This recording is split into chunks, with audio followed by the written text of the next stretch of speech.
Halo pengguna Boxer, apa kabar? Balik lagi sama gue dan selamat datang di channel Film Box. Di sini kita akan merangkum sekaligus menceritakan alur cerita dari film-film menarik yang kita pilih ataupun kalian request nantinya. So, pastiin kalian sudah subscribe channel Film Box dengan cara menekan tombol merah di bawah dan jangan lupa untuk menyalakan lonceng notifikasinya biar kalian mendapat notifikasi di saat kita mengupload video alur cerita film yang terbaru. Oke, daripada kelamaan, langsung aja kita bahas sequel lanjutan dari Olympus Has Fallen, yaitu London Has Fallen tahun 2016. So, let's go.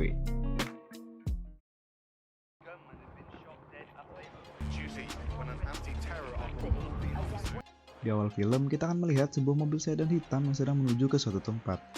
Di samping itu, kita juga akan mendengar suara berita yang sedang membicarakan tentang suatu aksi teror yang dimana akhir-akhir ini sedang marak terjadi.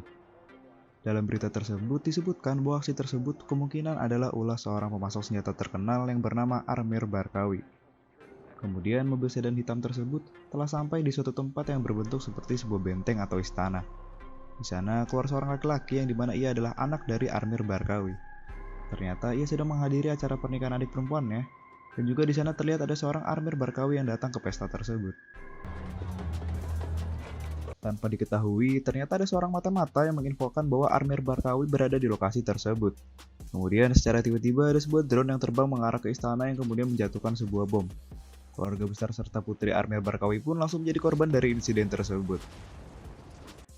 Kemudian scene memperlihatkan waktu 2 tahun kemudian, di mana kita akan melihat Mike dan sang presiden yaitu Benjamin sedang melakukan olahraga bersama. Kemudian setelah menemani sang presiden, Mike segera kembali ke rumah dan menemui istrinya.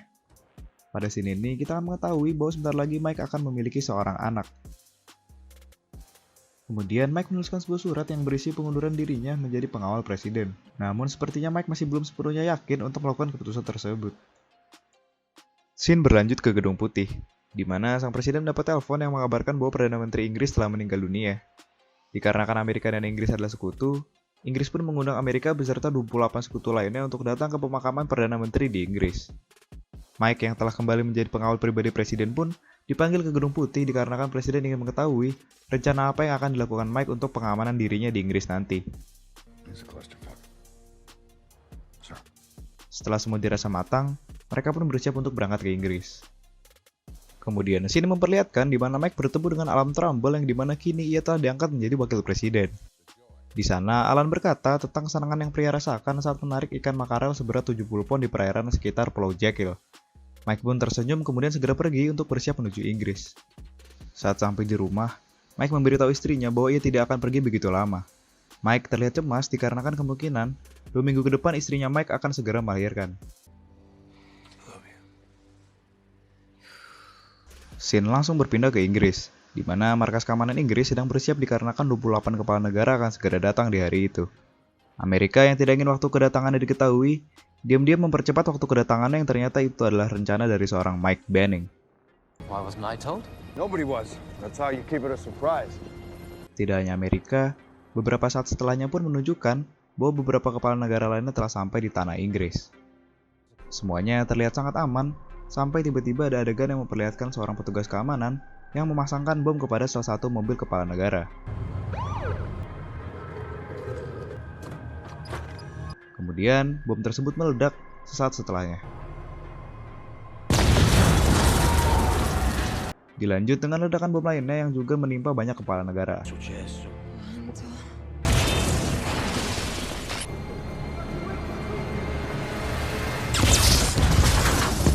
Ternyata insiden tersebut tidaklah kebetulan, melainkan sudah direncanakan dengan sangat matang selama bertahun-tahun. Dikarenakan kita akan mengetahui bahwa teroris tidak hanya telah menaruh bom di beberapa titik, namun ternyata mereka telah memiliki persenjataan, kendaraan, serta orang dalam yang nantinya akan kita ketahui siapa orangnya. Di sini Mike berusaha keras untuk mengamankan presiden, dikarenakan mereka berada di tengah-tengah zona berbahaya. Mike dihadapkan dengan pertempuran di mana ada beberapa teroris yang mengejar mereka untuk mendapatkan sang presiden, sampai mereka berhasil menaiki helikopter untuk kabur dari sana. Scene selanjutnya memperlihatkan sebuah kota bernama Yemen, di mana ada seseorang yang sedang berjalan yang ternyata ia adalah Amir Barkawi. Ia secara mengejutkan selamat dari insiden pengeboman yang ada di awal film.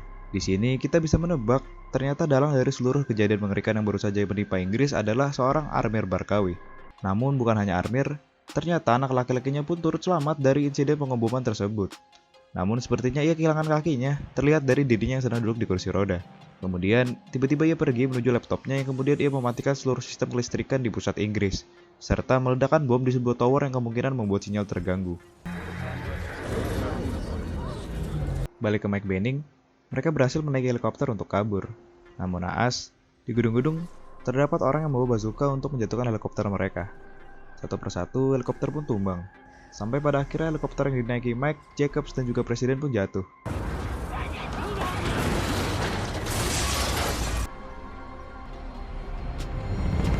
Di sana, ternyata hanya Mike dan Presiden lah yang selamat.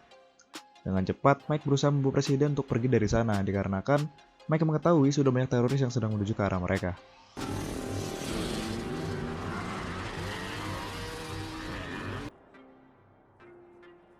Kemudian, scene beralih ke Pentagon, di mana sang wakil presiden, Alam Trumbull, menerima pesan berupa video dari seseorang yang tidak lain dan tidak bukan adalah Amir Barkawi. Ia menyampaikan bahwa ini adalah balasan dikarenakan Amerika telah memulai perang dengan menjatuhkan bom di tanah mereka. Kemudian salah seorang jenderal mendapat panggilan video di mana ia memberitahu si wakil presiden bahwa ini adalah telepon langsung dari Amir Barkawi. Dalam percakapannya, Amir Barkawi berkata bahwa jika Amerika menyerahkan presidennya, maka mimpi buruk ini akan segera berakhir. Dan tentu saja, sebagai seorang wakil presiden, ia pun akan mau melakukannya. Kemudian Amir mengancam, jika ia tidak ingin menyerahkan presidennya, maka setiap nyawa yang jatuh adalah salah serta dosa si wakil presiden. Namun tidak butuh waktu lama, sang wakil presiden pun langsung menyuruh anak buahnya untuk mencari perusahaan yang memiliki hubungan dengan Amir Barkawi di kota London. Di sini, Amerika harus bergerak cepat sebelum anak buah Amir Barkawi menemukan presiden lebih dahulu. Kemudian, scene memperlihatkan Mike dan presiden sedang mengendap-endap agar keberadaannya tidak diketahui oleh para teroris. Mereka mencoba kabur melalui jalur kereta bawah tanah. Namun ternyata ada kawanan teroris yang mengecek tempat tersebut. Di sana terjadi peperangan antara para teroris dengan Mike Benning, yang pada akhirnya bisa kita tebak bahwa sudah pasti Mike Benning lah pemenangnya. Kemudian Mike menyadari bahwa ia telah melumpuhkan salah satu dari anggota keluarga Amir Barkawi.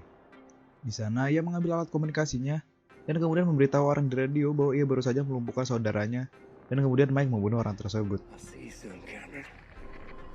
Kembali ke pihak pertahanan Amerika, di sana terlihat bahwa Amerika menerima sinyal dari Mike Benning, di mana Mike memberitahu bahwa ia pergi menuju ke salah satu agen MI6 di London. Alan Trumbull yang melihat hal tersebut pun langsung menyuruh anak buahnya untuk mencari lokasi agen MI6 terdekat di London. Setelah itu, Mike dan sang presiden terlihat sedang berada di suatu tempat di mana Mike sedang mengarahkan mereka ke tempat agen MI6 yang ia kenal. Orang tersebut bernama Jax. Di sana mereka mendapat pesan suara dari si wakil presiden. Untuk membuktikan bahwa pesan ini asli, si wakil presiden berkata tentang kesenangan yang pria rasakan saat menarik ikan makarel seberat 70 pon di perairan sekitar Pulau Jekyll. Dari situ pun Mike langsung menyadari bahwa ini memanglah pesan dari si wakil presiden. Di dalam pesannya, wakil presiden berkata bahwa ia telah mengirimkan suatu regu untuk menjemput mereka di Inggris, serta memberitahu dalang dibalik semua insiden ini adalah Amir Barkawi. Mike dan sang presiden pun beristirahat sejenak sambil mengobrol. Namun tiba-tiba ia diberitahu oleh salah seorang agen MI6 bahwa regu yang ingin menjemput mereka telah sampai. Saat Mike menghampiri ruangan yang berisi gambar CCTV, ia langsung menyadari bahwa itu bukanlah regu yang dikirim oleh si wakil presiden. Ia memberikan statement bahwa tidak mungkin regu yang ingin menjemput Mike dan sang presiden datang secepat itu. Kemudian ia juga melihat bahwa mereka tidaklah berkeringat sedikit pun. Mike yang menyadari hal tersebut pun langsung memberitahu ke semua orang untuk bersiap dikarenakan mereka memiliki musuh yang tepat berada di depan pintu rumah mereka. Beberapa saat kemudian, terjadilah peperangan yang menurut gue cukup epik. Karena peperangan ini terjadi di dalam sebuah apartemen yang kecil dan juga sempit. Di sini, Mike dan yang lainnya berhasil melumpuhkan para teroris. Kemudian, terlihat Jack sedang pergi menuju pusat keamanan Inggris untuk memberitahu bahwa ada mata-mata di pusat keamanan Inggris. Kembali lagi ke pusat pertahanan Amerika, pihak keamanan Amerika berhasil menemukan suatu lokasi di mana lokasi tersebut memiliki hubungan dengan Amir Barkawi. Namun yang aneh, lokasi tersebut adalah lokasi yang tidak berpenghuni. Namun, penggunaan listrik di lokasi tersebut sangatlah tinggi. Inilah yang membuat Amerika yakin bahwa inilah lokasi para teroris bersembunyi. Scene berlanjut di mana Mike dan sang presiden sedang menyusuri kota dengan menggunakan mobil. Namun, keberadaan mereka diketahui oleh para teroris sehingga mobil mereka dihujani oleh peluru. Mike dan presiden yang berhasil menghindari hujan peluru pun terlihat sangat kegirangan. Namun secara tiba-tiba, ada sebuah van yang melaju tepat di samping mobil Mike, sehingga membuat mobil yang dikendarai Mike dan sang presiden pun terbalik. Dalam scene ini terlihat bahwa Mike sedang hilang kesadaran, namun dia melihat bahwa sang presiden berhasil dibawa kabur oleh para teroris. Tiba-tiba, datang seseorang yang ingin membunuh Mike menggunakan pistol. Namun dengan cepat, Mike langsung melumpahkannya. Di saat yang bersamaan, Mike melihat ada banyak orang yang datang menuju ke arahnya.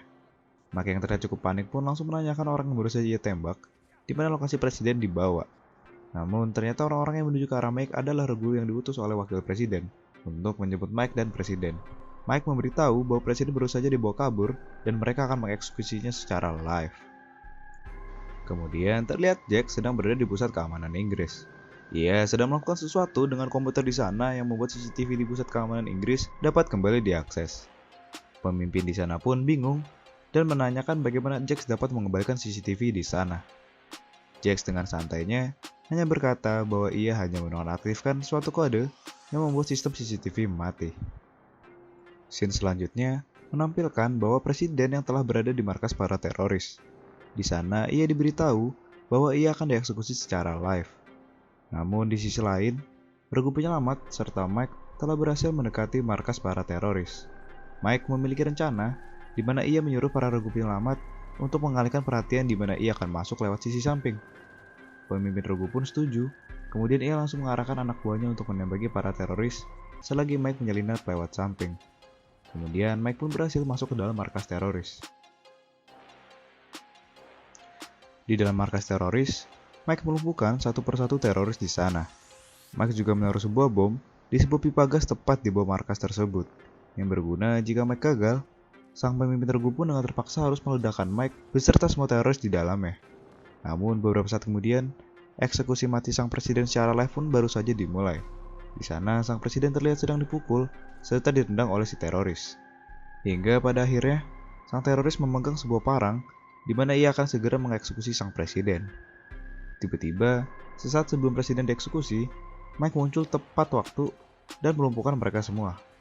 Di saat Mike sedang berhadapan dengan salah satu teroris, tiba-tiba anak dari Armir Barkawi yang menggunakan kursi roda melemparkan sebuah granat yang membuat Mike pun melepas teroris tersebut dan ia berhasil kabur. Pada scene ini, posisi sang presiden dan Mike sudah sangatlah terpojok, sehingga memaksa Mike untuk memerintahkan sang pemimpin regu untuk meledakkan tempat tersebut, walaupun terdapat Mike dan presiden di dalamnya.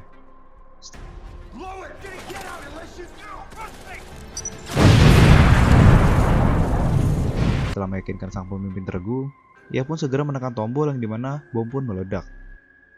Di scene terakhir, para regu penyelamat pun menyusuri markas teroris tersebut yang telah diledakkan sebuah bom.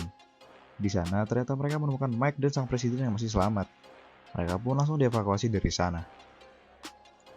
Kemudian terlihat ada seorang pria yang sepertinya sedang ingin kabur. Ternyata ia adalah orang yang selama ini menyabotase sistem di pertahanan Inggris. Hal tersebut diketahui karena di saat Jax mengakses komputer di tempat pertahanan Inggris, ia menemukan riwayat akses si pengkhianat di mana ia lupa untuk menghapus historinya. Untung gue sering hapus histori gue. Jax pun langsung menembak si pengkhianat karena ingin berusaha melawan.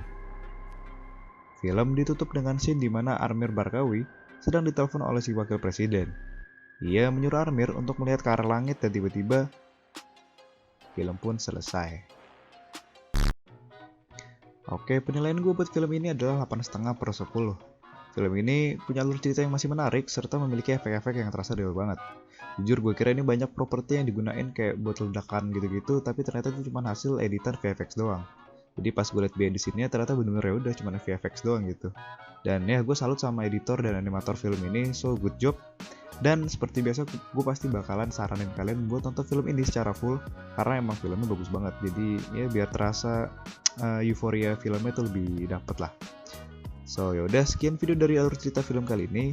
Jangan lupa like jika kalian suka sama alur cerita kali ini, komen jika kalian punya saran film yang menarik, dan subscribe jika kalian ingin mensupport channel ini. So sekian dari gue, terima kasih dan sampai jumpa di video selanjutnya. Bye bye.